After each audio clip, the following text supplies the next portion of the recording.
The Arizona sun hung like molten copper over the desert, turning the air into something thick and shimmering. Dust devils danced across the flatlands, and in the distance, red cliffs rose like ancient sentinels, guarding secrets older than memory. Fort Carson sat in the valley like a collection of wooden boxes, its walls attempting to impose order on a land that recognized no such thing.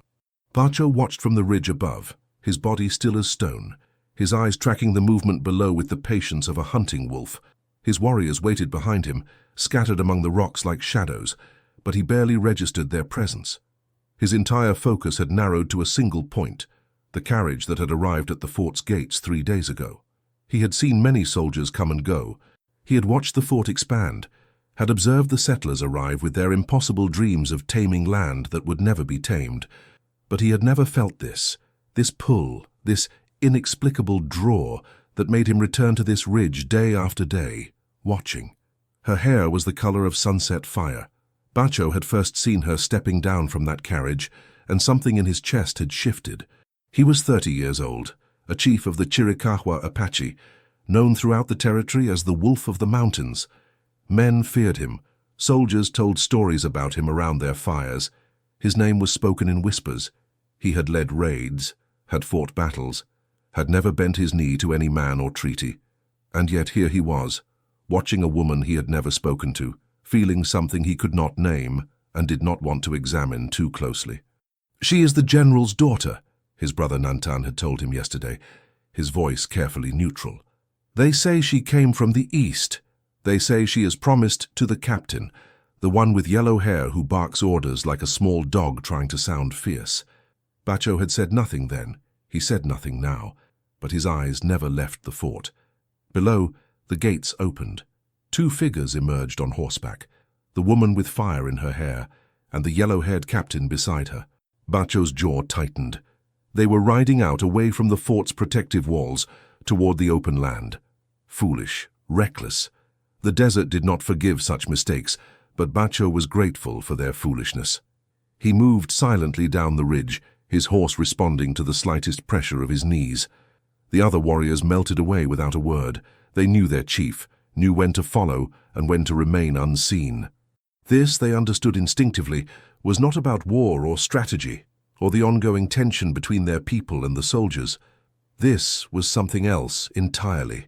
Sadie Ferguson had never felt air like this, dry and hot and somehow alive, carrying scents she couldn't identify. Everything here was different from Boston. The colors were sharper, more violent. The sky seemed endless. Even the silence had weight to it. "You're remarkably quiet, my dear," Captain Joe Reiser said beside her, his voice breaking through her thoughts. "I would have thought you'd be more enthusiastic about your first proper ride in the territory." Sadie turned to look at her fiancé. Joe was handsome in a conventional way, blonde hair neatly combed, blue eyes that crinkled when he smiled, a strong jaw that suggested confidence. He looked exactly like what he was, a career military man who followed rules and expected the world to make sense.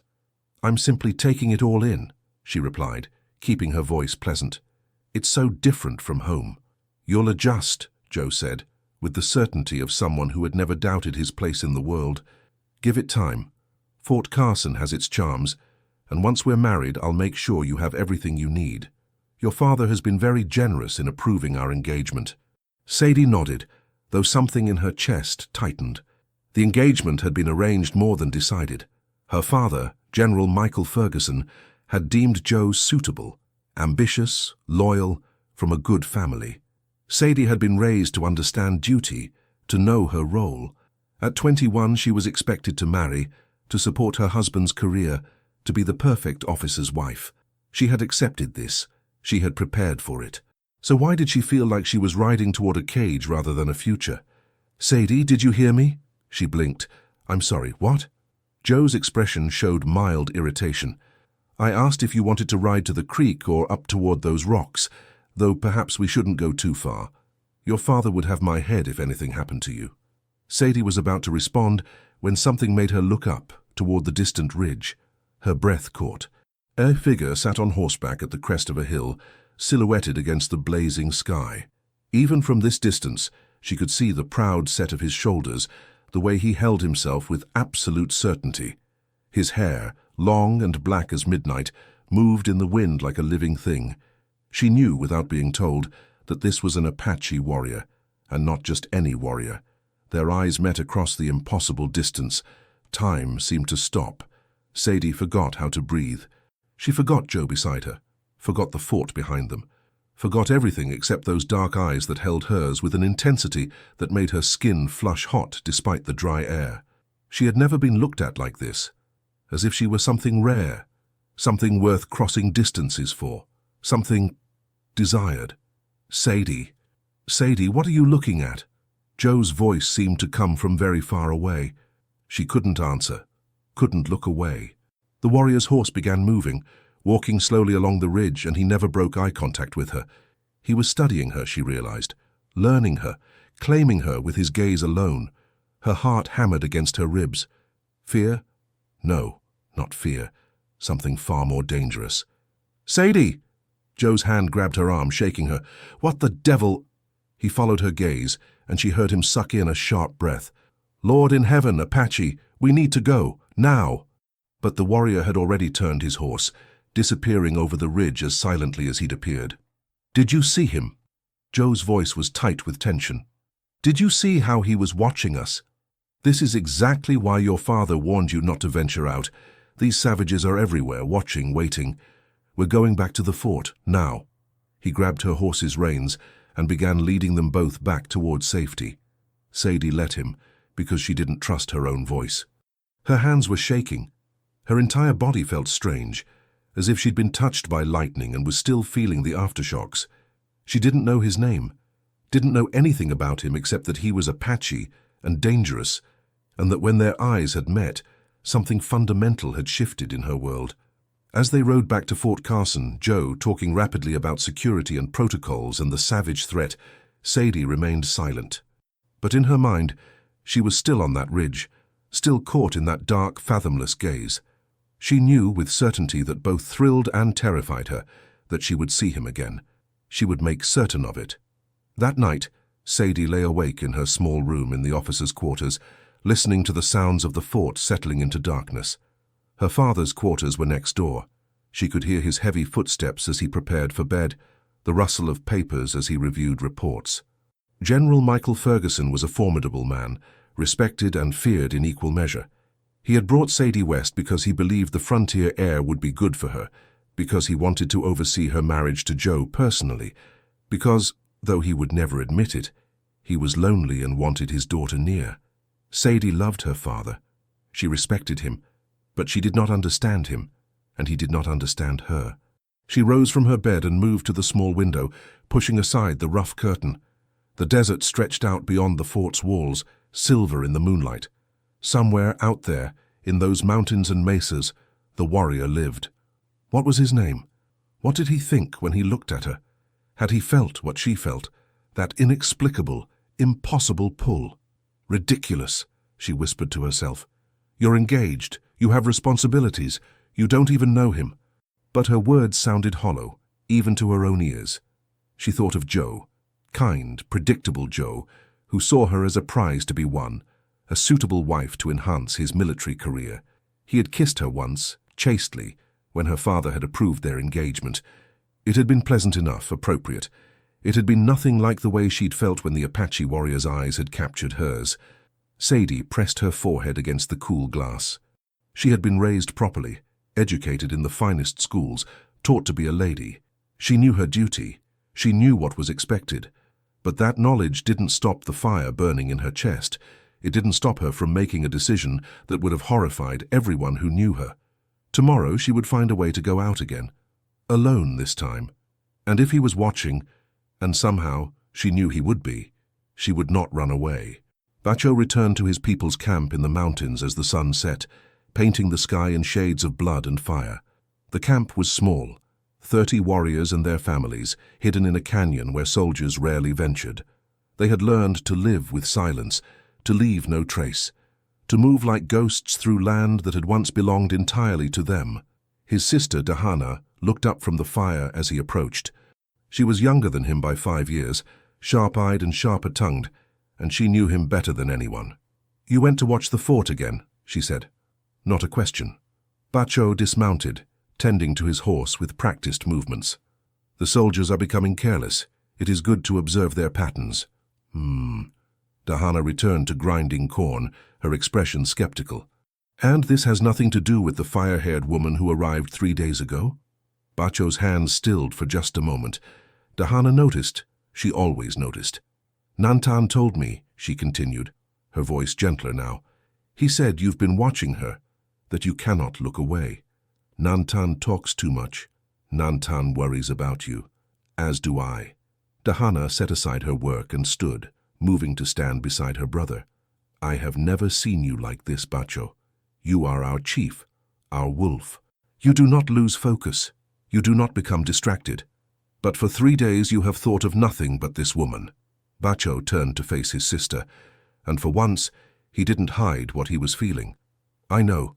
It is unlike me. What will you do? I don't know. It was the most honest answer he could give.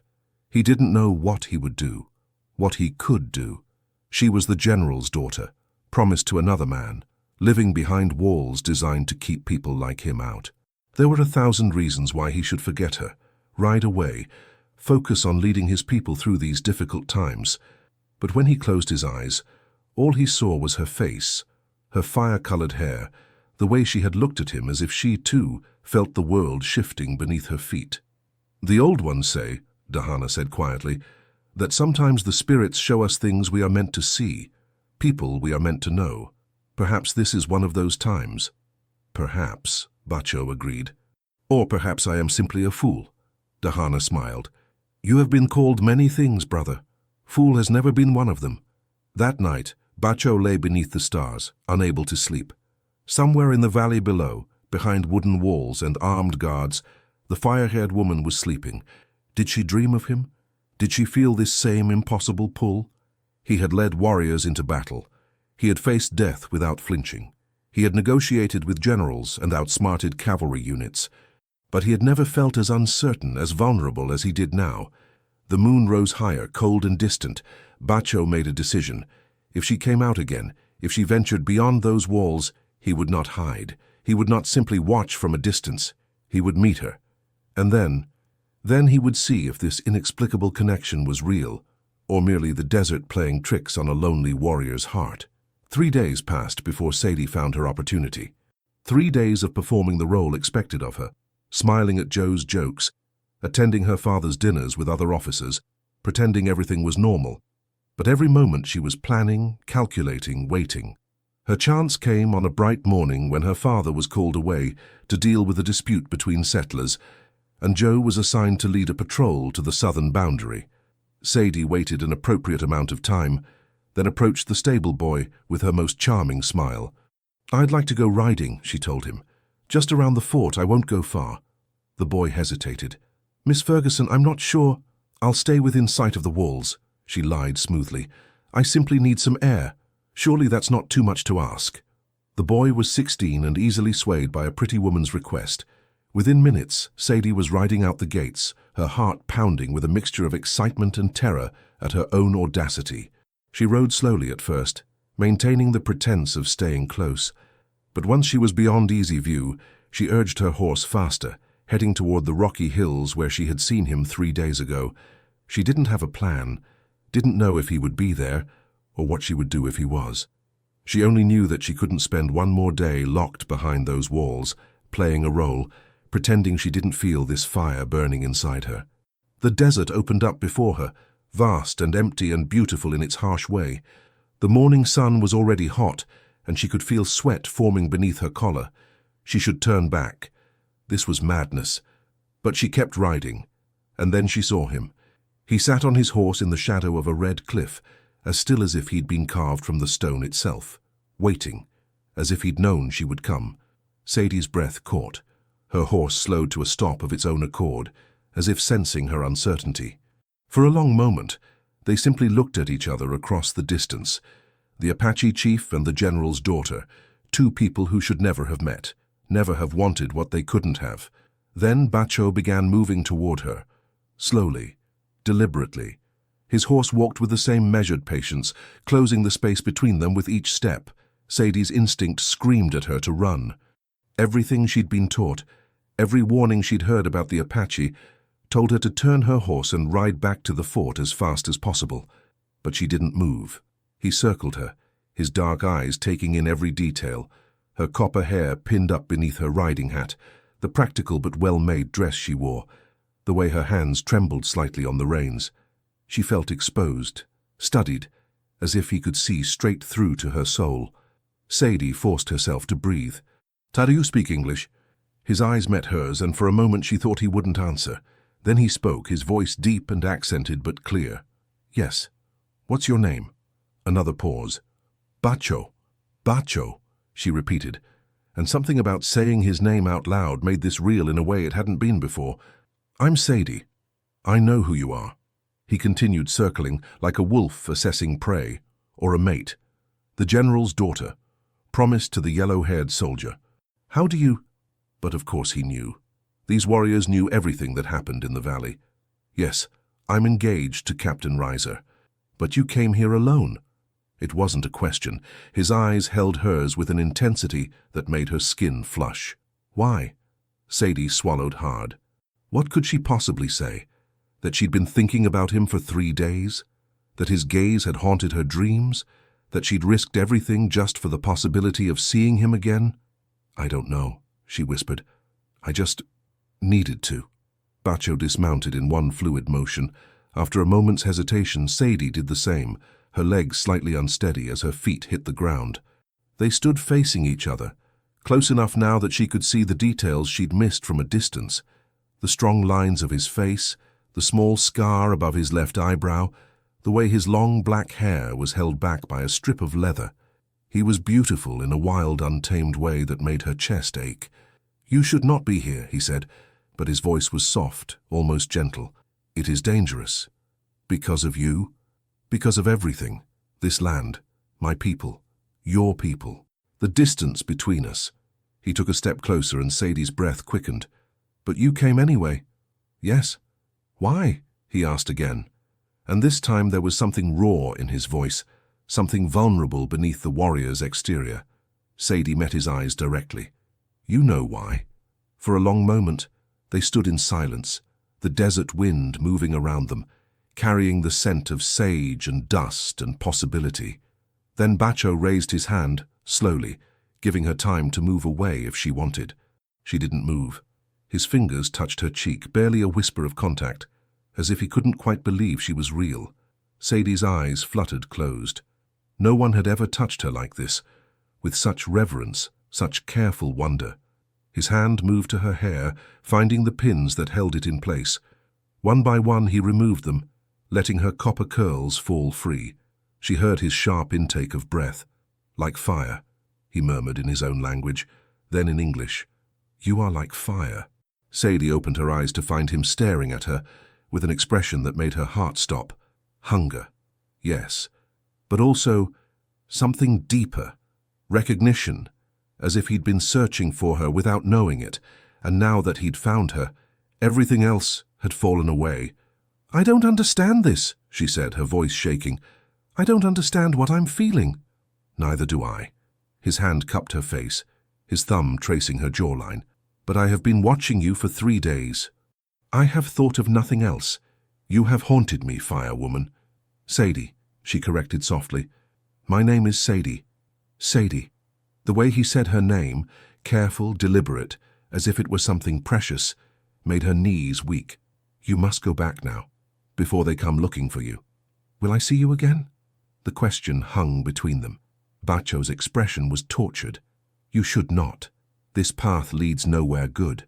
You are promised to another. Your father would have me killed if he knew I had touched you." "But will I?" Sadie pressed. She knew she should be frightened, knew she should run, but all she felt was this overwhelming need to understand, to explore whatever this connection was. "Please, I need to know." Bacho was silent for so long she thought he wouldn't answer. Then finally, "Yes, if you wish it. Come to the Red Rocks at sunset in 3 days. Come alone. I will be waiting. I'll be there." "It is dangerous. I'll be there," she repeated firmly. Something that might have been a smile touched his lips. "You are brave. Foolish, but brave. So are you." He took a step back, putting distance between them, though his eyes never left hers.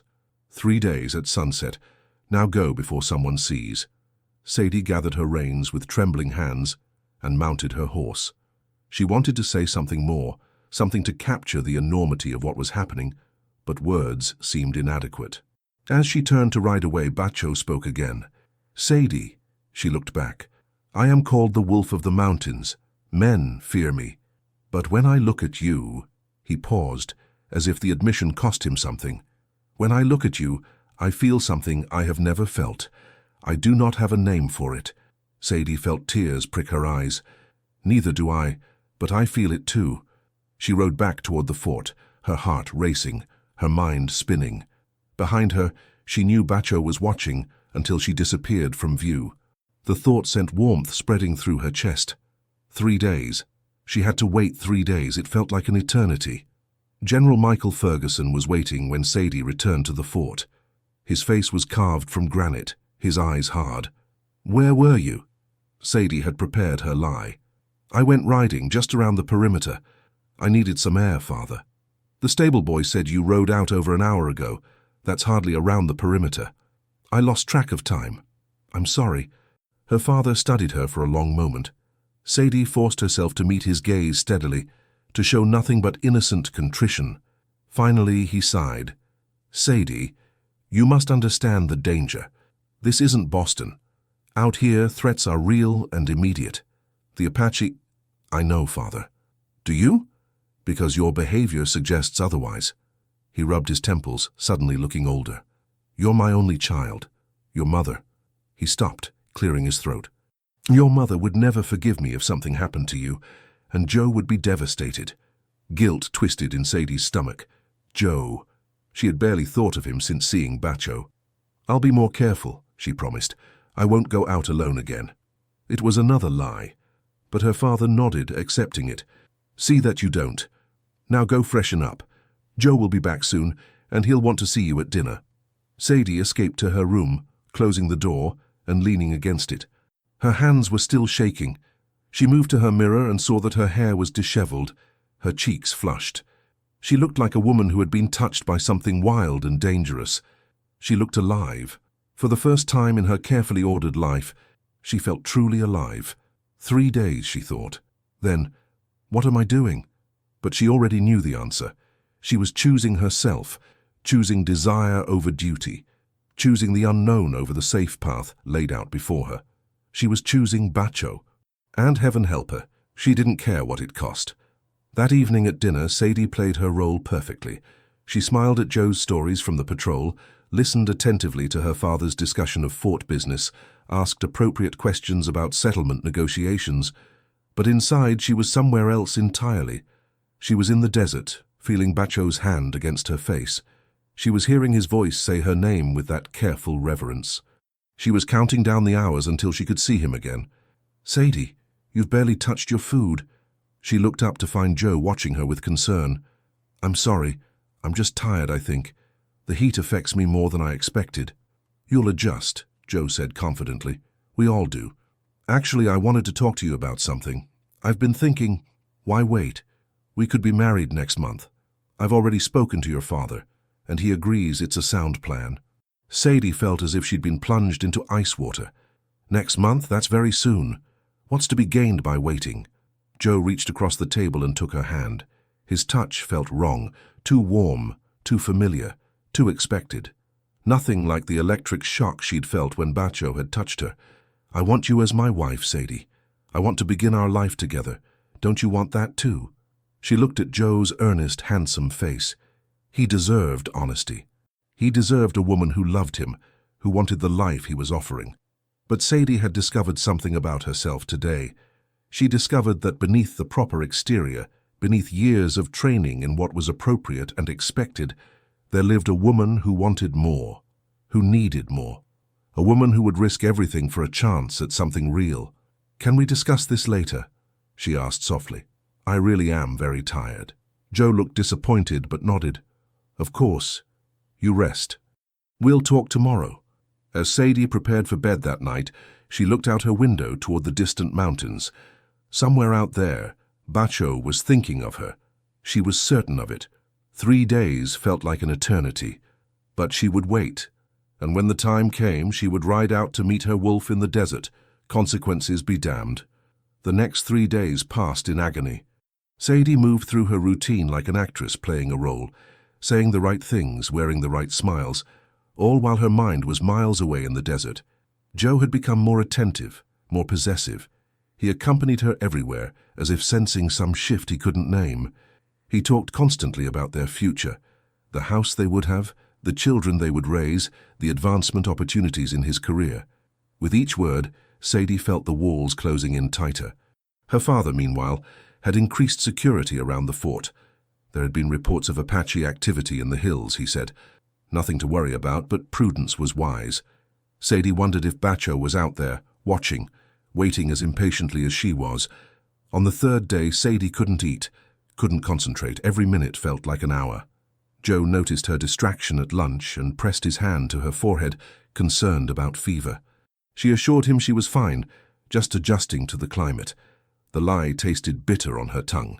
As the sun began its descent toward the horizon, painting the sky in shades of amber and rose, Sadie told her father she was retiring early with a headache.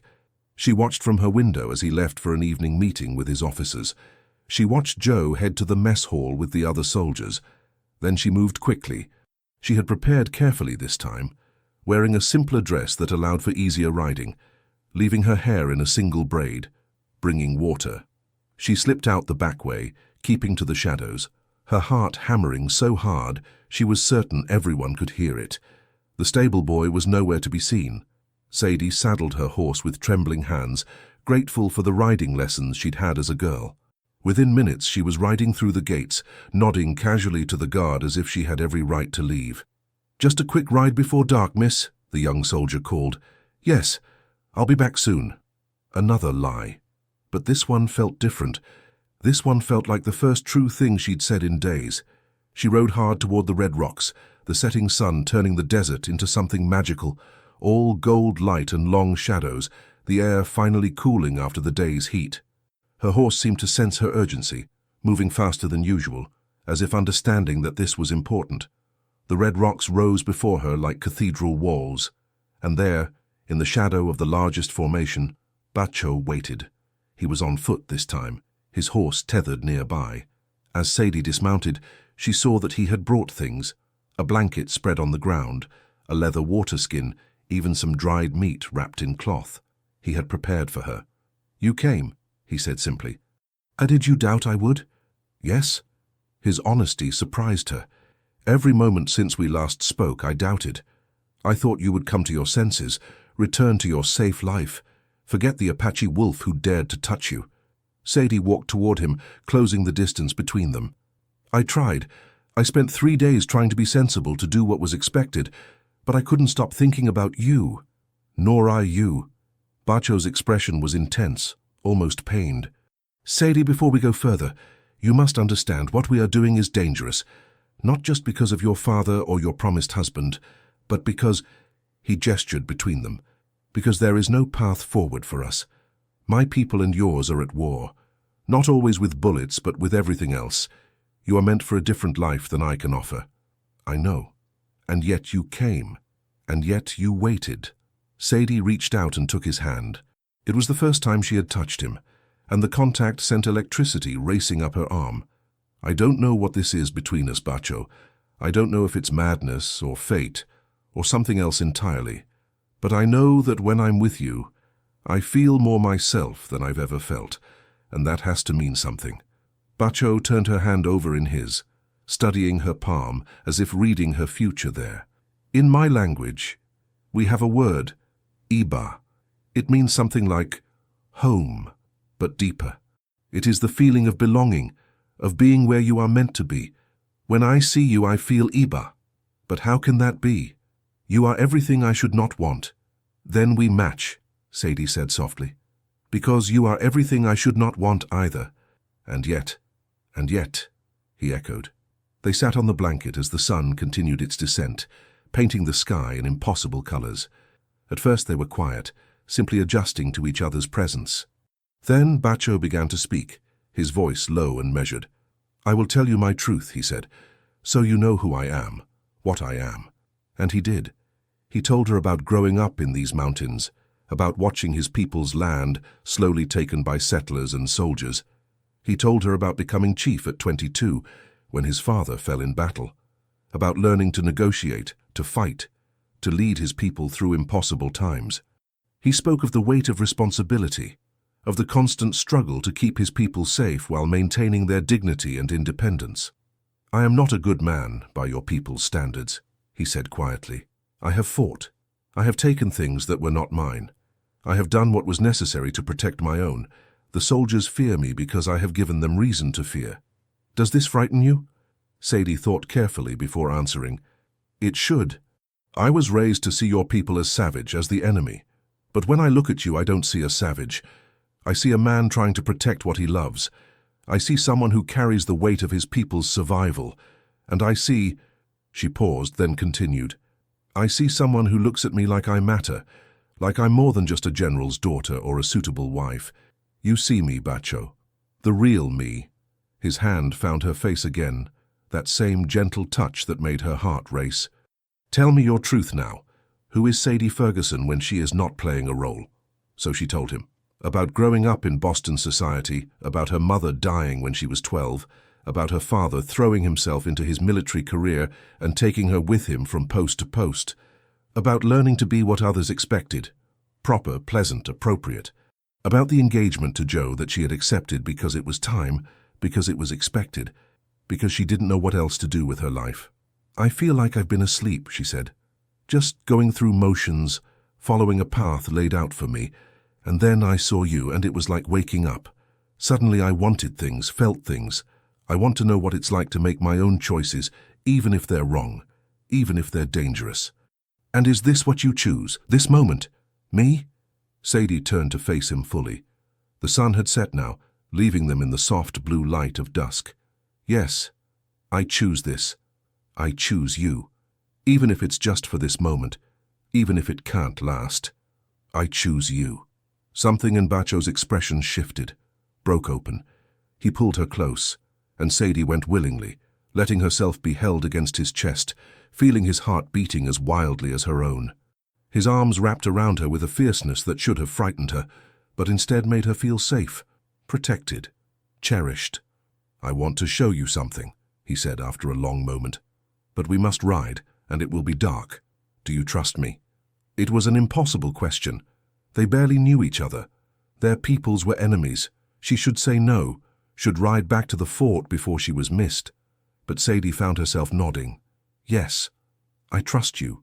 They rode together through the desert night, Sadie following Bacho's lead as he guided them through paths invisible to her eyes. The moon rose, huge and silver, turning the landscape into something otherworldly. Above them, stars blazed with an intensity she'd never seen in Boston, so many that the sky looked dusted with diamonds.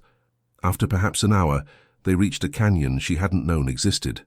Bacho led her horse down a narrow trail, and suddenly they were in a hidden valley, a place where a small spring created an oasis of grass and trees in the midst of the desert. This is one of our sacred places, Bacho said as they dismounted. Few know of it, but I wanted you to see, to understand that this land is not harsh and empty as your people believe. It has beauty, it has life. You must only know where to look. Sadie walked to the spring, kneeling beside it. The water was cool and clear, reflecting the moon. The air smelled of green things, of life persisting against all odds. It was beautiful. Thank you, she said, for sharing this with me. Bacho came to kneel beside her. My sister Dahana says the spirits sometimes show us people we are meant to know. She thinks you were shown to me for a reason. What do you think? I think— He paused, choosing his words carefully. I think that you have become important to me very quickly. More important than is wise. I think that when I imagine my future, you are in it, even though that is impossible. Sadie's breath caught. Bacho, I want you to understand something. He took both her hands in his. In my culture, when a warrior sees a woman he wants, he may ask her father for permission to court her. He brings gifts. He proves himself worthy. But you are already promised, and your father would never give permission for you to be courted by an Apache chief. So I cannot follow our ways, and I cannot follow your ways. We are trapped between two worlds, Sadie, neither fully in one nor the other. Then we make our own way, Sadie said fiercely. If neither of our worlds will accept us, we create something new, something that belongs only to us. And how would that work? You would leave your father, your promised husband, live in the mountains with my people who would not fully trust you? Or should I come to your fort where the soldiers would kill me on sight? His voice was anguished. I want to believe there is a path forward, firewoman, but I cannot see it. Sadie felt tears burning her eyes. I don't know either, but I can't go back to pretending. I can't marry Joe now, not feeling what I feel for you. That would be cruel to everyone, him, my father, myself. Then what will you do? I don't know, she admitted. But I know I can't give you up. Not yet. Can we not have this time? These stolen moments? Is that not worth something? Bacho pulled her close again, and this time he kissed her. It was tentative at first, both of them aware this was a line they were crossing. But then Sadie kissed him back, and hesitation melted into heat. His hands tangled in her hair. Her fingers gripped his shoulders. The kiss deepened, became desperate. Two people trying to bridge an impossible gap with nothing but desire and hope. When they finally broke apart, both breathing hard, Bacho rested his forehead against hers. This will end badly, he whispered. I feel it. Then let it, Sadie whispered back.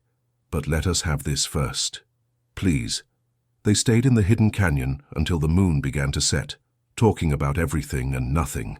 Bacho told her about his people's customs, their stories, their way of seeing the world. Sadie told him about books she'd read, places she'd traveled with her father, dreams she'd had as a girl of seeing the world.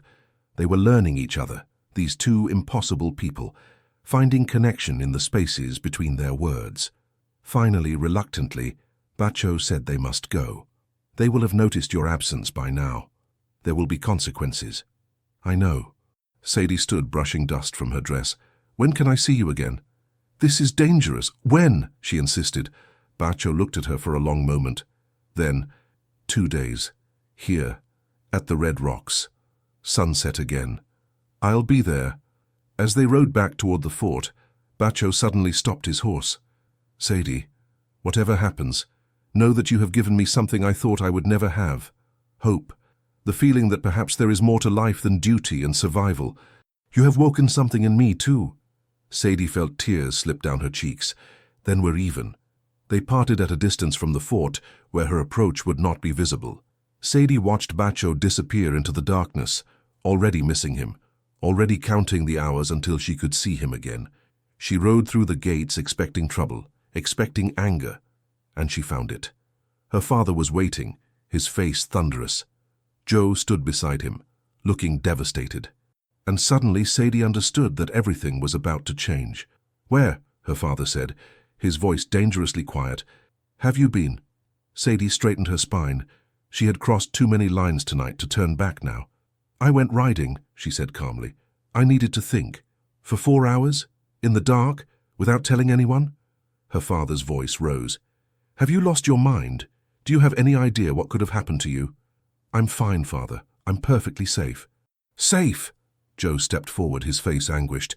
Sadie, we thought you'd been taken, killed. I was preparing to ride out with a search party. How could you do this to us? Guilt washed over her, but beneath it was something stronger, a defiance she'd never felt before. I'm sorry I worried you, but I'm not a child. I don't need permission to go riding. While you're under my protection, you absolutely do, her father said. And perhaps it's time we moved up your wedding date even further. Clearly you need the stability of a husband to keep you from these foolish risks. No.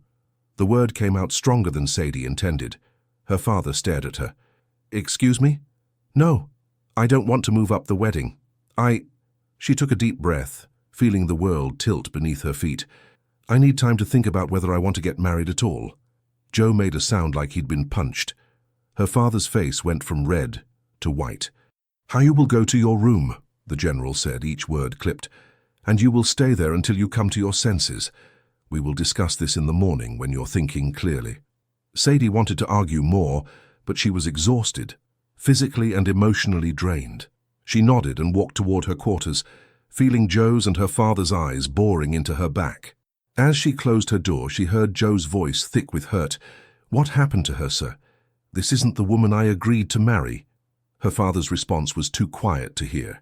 Sadie leaned against her door, her heart aching. She had hurt Joe. She had disappointed her father. She had created chaos where there had been order. And yet, when she closed her eyes, all she could feel was Bacho's kiss. All she could hear was his voice, saying she had given him hope. Whatever came next, whatever the cost, she couldn't regret tonight.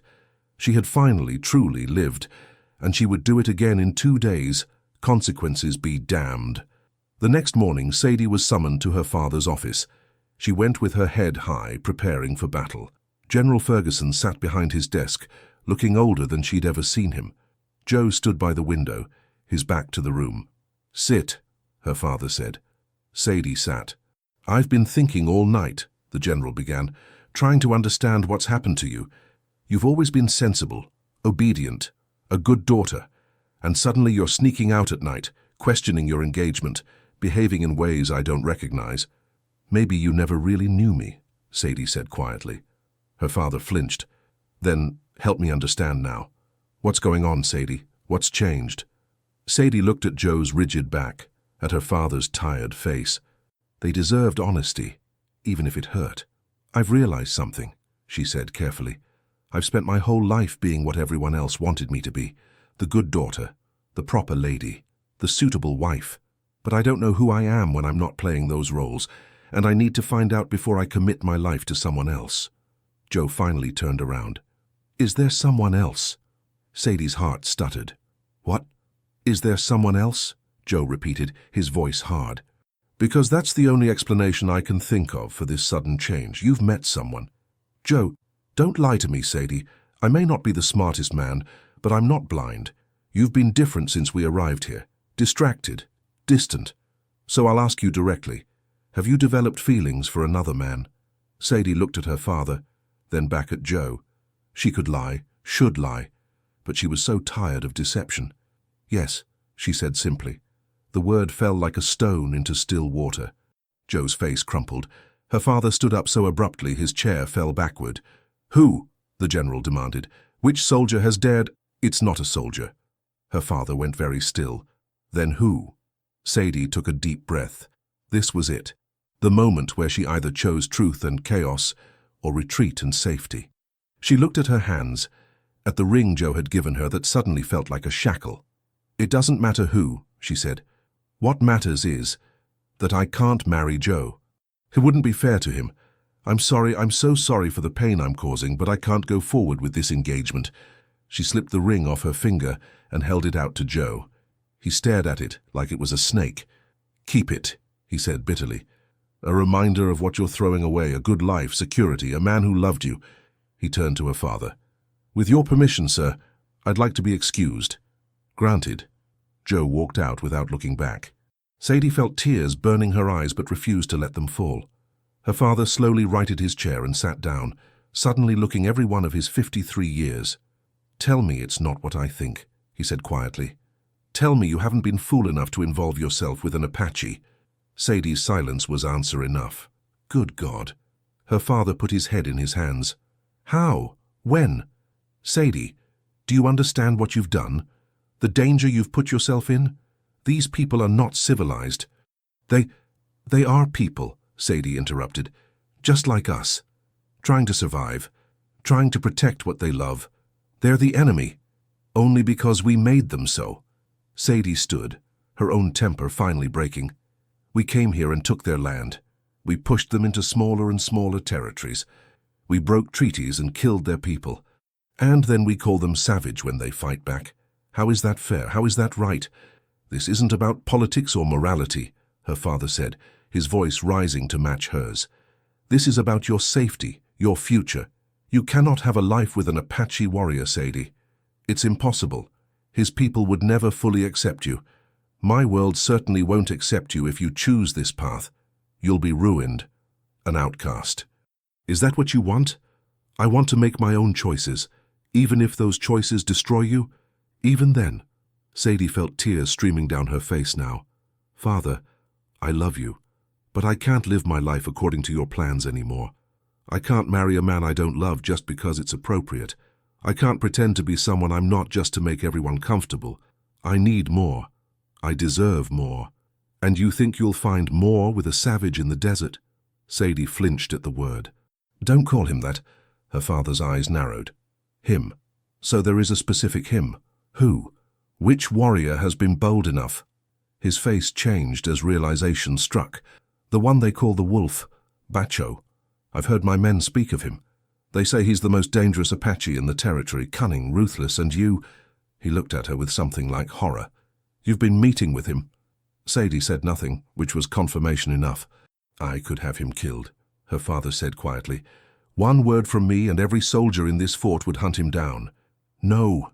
The word tore from Sadie's throat. Father, please don't. Please don't hurt him. I'll do anything. Anything? Then end this madness. Promise me you'll never see him again. Apologize to Joe and reset the wedding date. Forget this Apache exists. Do that, and I'll let him live. It was an impossible choice. Sadie looked at her father, seeing the pain and fear behind his anger. He was trying to protect her the only way he knew how. But his protection felt like a cage. I can't promise that, she whispered. Then you leave me no choice. Her father stood, his military bearing returned. You will be confined to the fort. Guards will be posted to ensure you don't leave, and I will double patrols in the hills. If this Bacho comes near you again, my men have orders to shoot on sight. Father, this conversation is over. Go to your quarters. Sadie wanted to scream, to argue more, but she saw the set of her father's jaw and knew it was useless. She left his office feeling like she'd been hollowed out, all her defiance draining away, leaving only fear. Bacho. She had to warn him. He would be waiting for her at the Red Rocks in 2 days, and if he came looking for her, if he approached the fort, she couldn't let that happen. That night, Sadie barely slept. She lay awake, trying to think of a way out of this impossible situation. Her father had posted guards. She could hear them outside her door, their heavy footsteps a constant reminder of her captivity. Just before dawn, she heard a sound at her window, a small pebble hitting glass. Sadie rushed to the window and looked down. In the pre-dawn darkness, she could barely make out a figure in the shadows, but she knew it was him. Bacho had come for her. Terror seized her. The fort was heavily guarded. If anyone saw him— She opened the window carefully, quietly. Go, she hissed. Please, you have to go. It's not safe. I know. His voice drifted up, barely louder than the wind. I heard about what happened. Your stable boy talks too much at the tavern. My father knows about us. He's ordered his men to shoot you on sight. Bacho, you can't come here. You can't be seen near the fort. Then come with me. The words hung in the air between them. Sadie's heart stopped. What? Come with me, Bacho repeated. Now, tonight. Leave this place. Leave these people who want to control you. Come live with my people. With me. Sadie's mind raced. Leave? Just leave? Abandon her father, her entire life, everything she'd ever known? I can't just— Why not? You said you wanted to make your own choices. So choose. Choose this. Choose me. Choose a life where you are free. Sadie looked back at her room, at the comfortable bed, the proper dresses hanging in the wardrobe, the books on the shelf, all the trappings of the life she was supposed to want. Then she looked back at Bacho, barely visible in the darkness, offering her something terrifying and exhilarating. Freedom. How would I even get out? The fort is guarded. My door is watched. Can you climb? Sadie looked at the rough wooden wall of the building, the support beams, the narrow ledges. It was possible. Dangerous, but possible. Yes, she heard herself say. Yes, I can climb. Then do it. Now, before the dawn patrol begins. I will be waiting with horses. Bacho, if I do this, if I leave with you, there's no going back. My father will never forgive me. Your people may not accept me. We could be hunted. This could all end badly. I know. But I also know that I cannot go back to my life before you. I have tried. For 2 days I have tried to convince myself to forget you, to let you go, to be sensible. But I cannot. You are in my blood now, firewoman. You are in my heart. So I am here, risking everything, asking you to risk everything too. But I will not force you. This must be your choice. Sadie looked at him, this warrior who had somehow become everything to her in just a few stolen meetings. She thought about Joe's hurt face, her father's fear and anger. She thought about the life she was supposed to live, safe, predictable, appropriate, and then she thought about Bacho's kiss, the way he looked at her as if she were something precious and fierce, the feeling of finally being seen for who she really was. "Wait here," she said. "Give me 10 minutes." She dressed quickly in her most practical clothes, packed a small bag with essentials. She left a note on her bed, just 3 words. "I'm sorry. Goodbye." Then Sadie climbed out her window. It was harder than she'd expected. The wood was rough under her hands, threatening splinters. Her arms shook with the strain of holding her weight. Once, her foot slipped and she nearly fell, her heart leaping into her throat. But she kept climbing, driven by the knowledge that Bacho was waiting, that freedom was within reach. Finally, her feet touched ground. Bacho was there immediately, his arm around her waist, steadying her. "You came," he said, and there was wonder in his voice. "You actually came. I chose you," Sadie whispered. "I chose us." He kissed her then, hard and desperate, and Sadie kissed him back with equal intensity. This was real. This was happening. She was choosing her own path, whatever the cost. "We must go," Bacho said, breaking the kiss. "Quickly, before anyone sees." He led her through the shadows to where 2 horses waited, already saddled. They mounted quickly, quietly, and then they were riding, out through a gap in the fort's defenses that Bacho had clearly scouted beforehand, out into the desert that was just beginning to show the first hints of dawn light. Behind them, Sadie heard a shout. Someone had discovered she was gone. "Faster," Bacho urged, and they kicked their horses into a gallop. The desert flew past in a blur. Sadie's hair came loose from its braid, streaming behind her like the fire Bacho said it resembled. Her heart pounded with fear and exhilaration. She was leaving everything, abandoning everything, choosing everything. As the sun rose, painting the desert in gold and pink, Bacho led her to a place she'd never seen, a canyon with red walls that seemed to glow in the morning light. His people were there, waiting.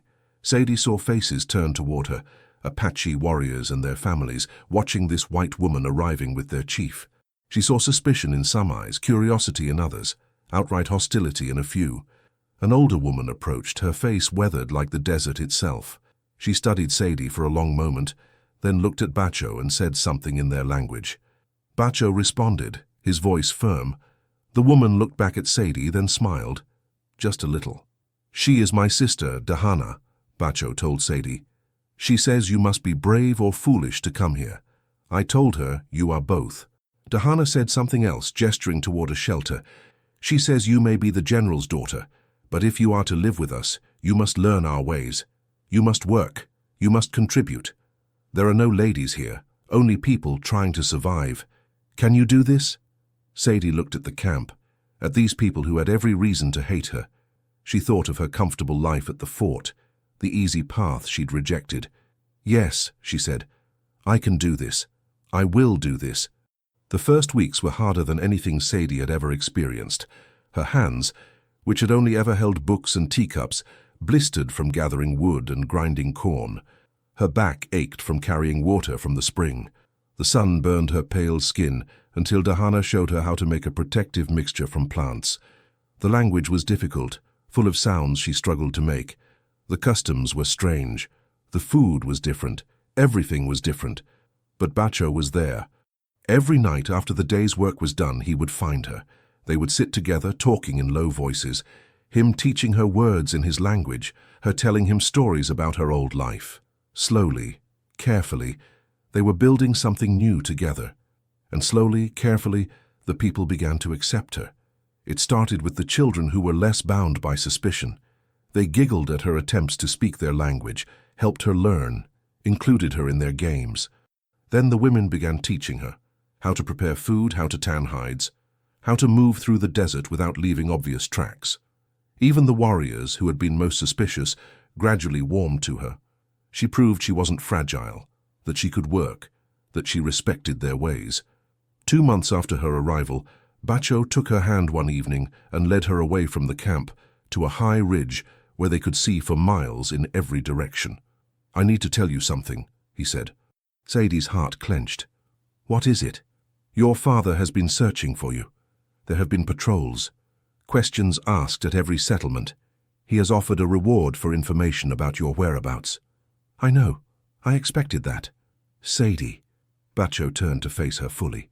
He will never stop looking. And my people, they accept you more each day, but we cannot stay in one place forever. We must move, always move, to stay ahead of the soldiers. This life I am offering you, it is not easy. It will never be easy. I know that too. And still you stay? Sadie looked out at the desert, at the vast emptiness that had somehow become home. I stay, because staying means being with you, and that's worth more than an easy life. Bacho pulled her close. I want to make you my wife, in my people's tradition. Dahana can perform the ceremony, but I need to know, is this what you want? Truly. Sadie's eyes filled with tears, but they were happy tears. Yes, yes, this is what I want. They were married 3 days later, in a simple ceremony that Sadie barely understood but felt in her bones. Dahana spoke words in Apache that sounded like poetry. Bacho's hand was steady in hers, and when it was done, when they were declared bound to each other, Sadie felt more married than any church ceremony could have made her. That night, in Bacho's arms, Sadie whispered, I love you. It was the first time either of them had said the words. Bacho pulled back to look at her, his dark eyes intense. And I love you, firewoman. You are my heart now, my Iba, my home. 6 months passed, then 9. Sadie's hands no longer blistered. Her skin had turned golden from the sun. She could speak Apache well enough to be understood, though she still struggled with some of the more complex words. She had learned to shoot, to track, to read the signs of weather in the sky. She had become part of the tribe. And then, one morning, she woke up feeling different. Her stomach was unsettled. Certain smells made her nauseated. Dahana took one look at her and smiled knowingly. You carry new life, she said in Apache, then in careful English. A baby. Sadie's hand went to her stomach. A baby. She was going to have Bacho's baby. When she told him that evening, his reaction was everything she could have hoped for. His face lit up with joy so pure it made her cry. He pulled her into his arms, holding her as if she were made of glass, murmuring words of love and promise in both languages. A child, he kept saying. We will have a child. Are you happy? Sadie asked, though she could see that he was. Happy? Sadie, you have given me everything. Purpose, love, a reason to believe in more than just survival. And now this, a child who will be part of both our worlds. How could I be anything but happy? As Sadie's belly grew, the tribe celebrated. Children were precious, each one a promise of future generations. The women shared advice, made small clothes and blankets, prepared a special place in Bacho and Sadie's shelter for the baby. Even the warriors seemed pleased, joking that the baby would grow strong in the desert air, would learn both Apache ways and the knowledge Sadie brought from her world. It felt, for the first time since she'd left the fort, like Sadie had found not just love, but true belonging. But peace never lasted long in the territory. One morning, when Sadie was 7 months along, scouts came racing back to camp with news. Soldiers were coming, a large force, led by General Ferguson himself. They know we are here, Nantan reported grimly. They are 2 days away, maybe less. The camp erupted into activity. They would have to move quickly before the soldiers arrived. Sadie helped pack as best she could, her movements slower now with her swollen belly. Bacho found her as she was rolling up their blankets. I need you to do something, he said. What? I need you to go with Dahana and the other women and children.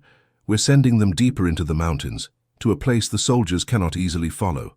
The warriors will stay behind, create a false trail to lead the soldiers away. No. Sadie straightened, ignoring the ache in her back. I'm not leaving you. Sadie, I said no. We're married. We face things together. That was the promise we made. And what about our child? Bacho's hand covered her belly. I will not risk you. I will not risk our baby. Please, do this for me. Go with Dahana. I will find you once the danger has passed. Sadie wanted to argue more, but she felt the baby kick against her ribs, a reminder that this was no longer just about her and Bacho. They had a child to protect. Promise me you'll be careful, she said. tears streaming down her face. "Promise me you'll come back to us." "I promise." He kissed her long and deep. "I will always come back to you, Fire Woman. You are my heart. Nothing will keep me from you."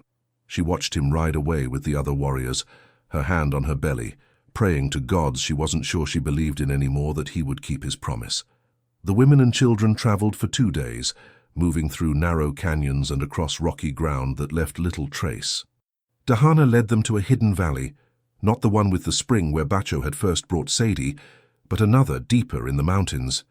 They waited there, keeping fires small, speaking in whispers. Days passed with no word from the warriors. Then, on the 5th night, Sadie went into labor. It was too early. The baby wasn't due for another 2 months, but her body didn't care about timing. The pains came hard and fast, leaving her gasping. Dahana and the other women surrounded her, their voices calm and encouraging even though Sadie could see the worry in their eyes. A baby born this early, the chances weren't good. "Bacho," Sadie gasped between contractions. "I need Bacho." "He will come," Dahana promised, though her voice was uncertain. "He will be here." The labor went on for hours. Night turned to day, then back to night again. Sadie screamed, cried, begged for it to stop. The women held her hands, wiped her forehead, murmured prayers in Apache, and finally, as the sun was rising on the 2nd day, the baby came. A boy, small, so small, his cry weak but present. Dahana wrapped him quickly in soft leather, trying to keep him warm. Sadie reached for him with trembling arms. "Let me hold him," she whispered. "Please." They placed the tiny baby on her chest. Sadie looked down at her son, Bacho's son, and felt love so fierce it hurt. He had his father's dark hair, darker skin than Sadie's, but lighter than Bacho's. A child of 2 worlds, just as his father had said. "He's beautiful," she whispered. "He's perfect." The baby's eyes opened, dark like his father's, and seemed to focus on her face. Sadie felt tears streaming down her cheeks. "Your father will be here soon," she told him. "He'll be so happy to meet you. We'll be a family. All of us together." The women exchanged glances. The baby was breathing, but his breaths were shallow, irregular. He was so early, so small. But Sadie refused to think about that. She held her son close, willing her warmth into him, her strength, her love. "Stay with me," she whispered. "Please stay with me." Bacho arrived 3 hours later, riding hard, his face wild with worry. Dahana had sent scouts to find him, to tell him Sadie was in labor. He burst into the shelter and stopped dead, seeing Sadie propped against blankets holding a tiny bundle. "Sadie, come meet your son," she said, smiling despite her exhaustion. Bacho crossed the space in 2 strides, dropping to his knees beside them. Sadie carefully transferred the baby into his large hands. For a moment, the fierce warrior disappeared, replaced by a man looking at his child with absolute wonder. "He's so small," Bacho whispered. "He came early, but he's strong. Look at him. He has your eyes." The baby made a small sound, his tiny hand wrapping around Bacho's finger. Something in the warrior's expression broke open, pure, undiluted love. "What will we call him?" Sadie asked.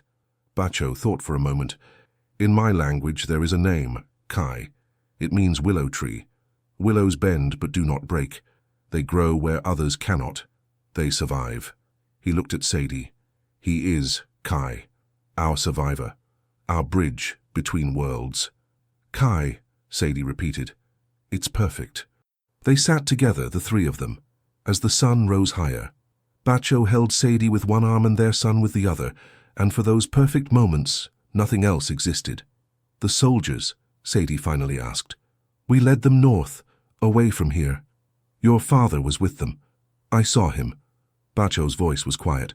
"He looked older, tired. He is still searching for you." "Does he know about the baby?" "No. But Sadie, we cannot hide forever. Eventually he will find us. Or someone else will. We need a plan." "What kind of plan?" Bacho was quiet for a long moment, looking at their son. "I have been thinking. My brother Nantan has connections in Mexico. There are places there where Apache and settlers live together, where the old conflicts matter less. We could go there, start new. You, me, Kai. Build a life where we are not always running." Mexico, Sadie repeated. It seemed impossibly far away. But then again, everything about her life now would have seemed impossible a year ago. When? Soon, once you are strong enough to travel, once Kai is stronger. He kissed her forehead. But we will do it together, always together now. 3 months later they left. It was a small group, Bacho and Sadie, Dahana and Nantan, a handful of other warriors and their families who were willing to risk a new beginning. They traveled slowly, carefully, always watching for soldiers, always covering their tracks. Kai grew stronger with each day. He was still small, but he was gaining weight, his cries growing louder, his grip growing firmer. Sadie carried him in a sling against her chest, the way the Apache women had taught her, and fed him at night under the stars. The journey took 2 months. They crossed deserts and mountains, forded rivers and navigated canyons. It was hard, dangerous work, but they pressed on, driven by the hope of something better.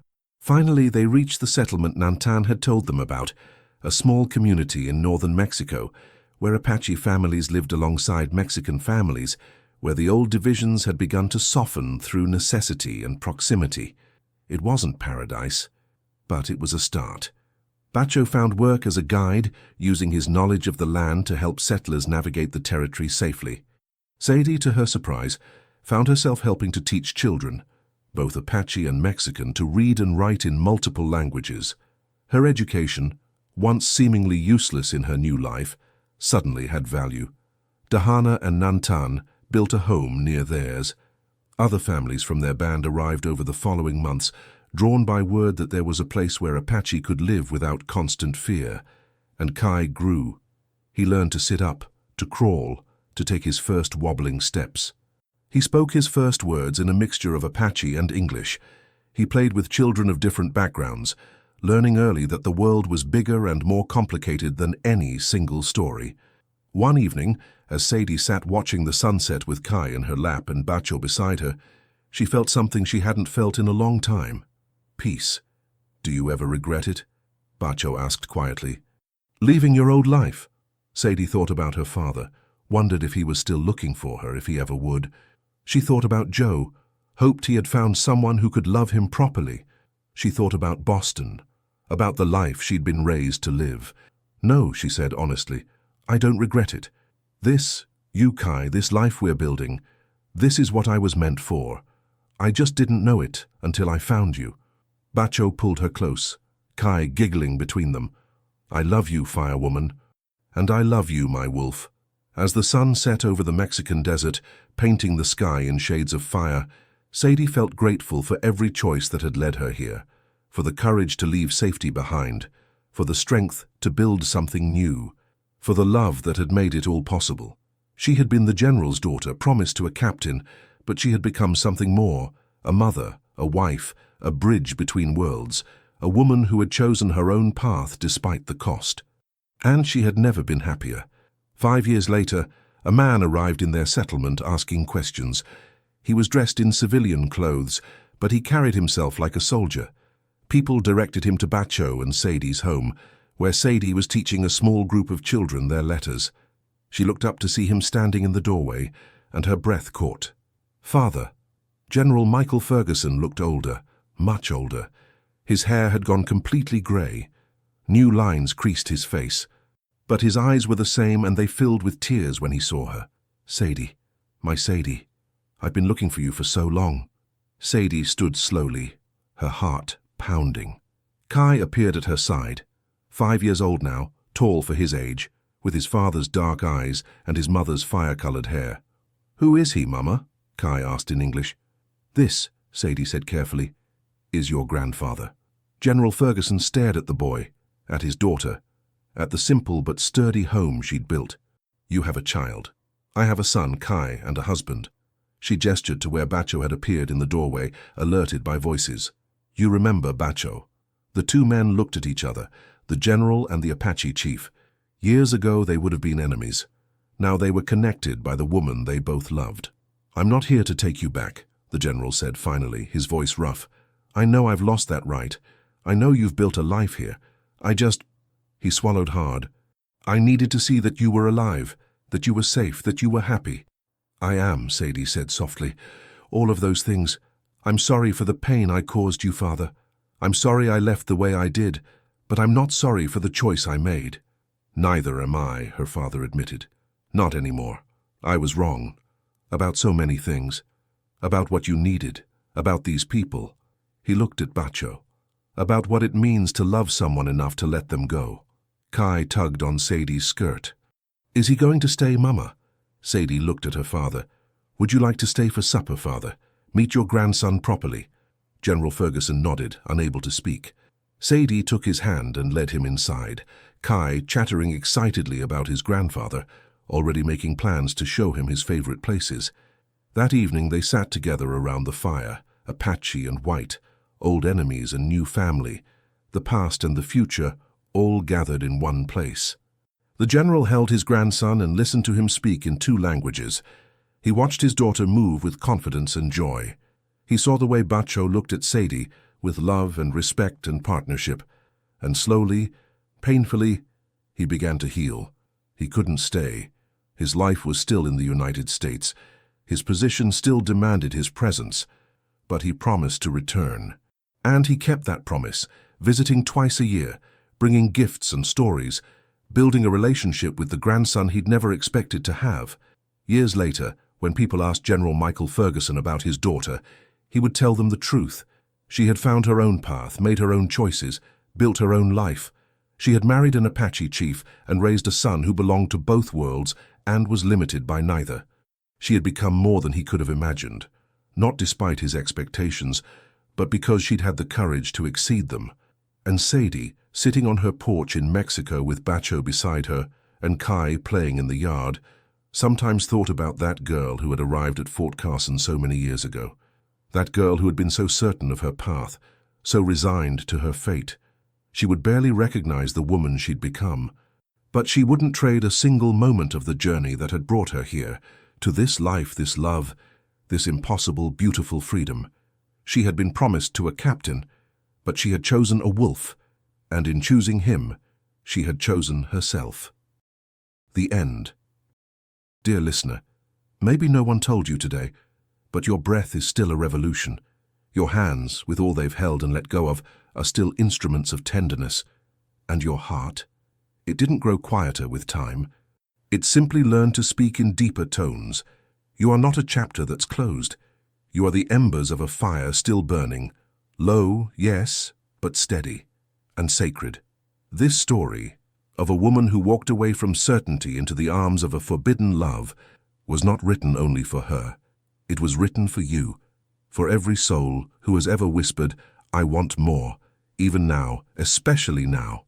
So tonight, do not settle for shallow rest. Let your dreams roam wide, to red cliffs, wild horses, and hands that reach for yours without needing permission. Let the world outside fade like a curtain of dusk, and know that here, in this moment, you are deeply seen, you are profoundly loved, and you are still becoming. With all our gratitude, the Wild West Whispers team. Thank you for staying with us until the very end of this tale. We hope it brought warmth to your heart. Life doesn't end when expectations fall apart. Sometimes, that's exactly when it truly begins.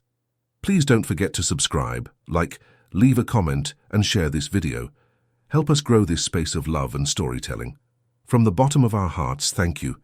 Your support is what keeps Wild West Whispers alive and inspired. And don't go just yet. Another beautiful story is waiting for you at the end of this video. Click and be swept away once more. Thank you for being here. The Wild West Whispers team.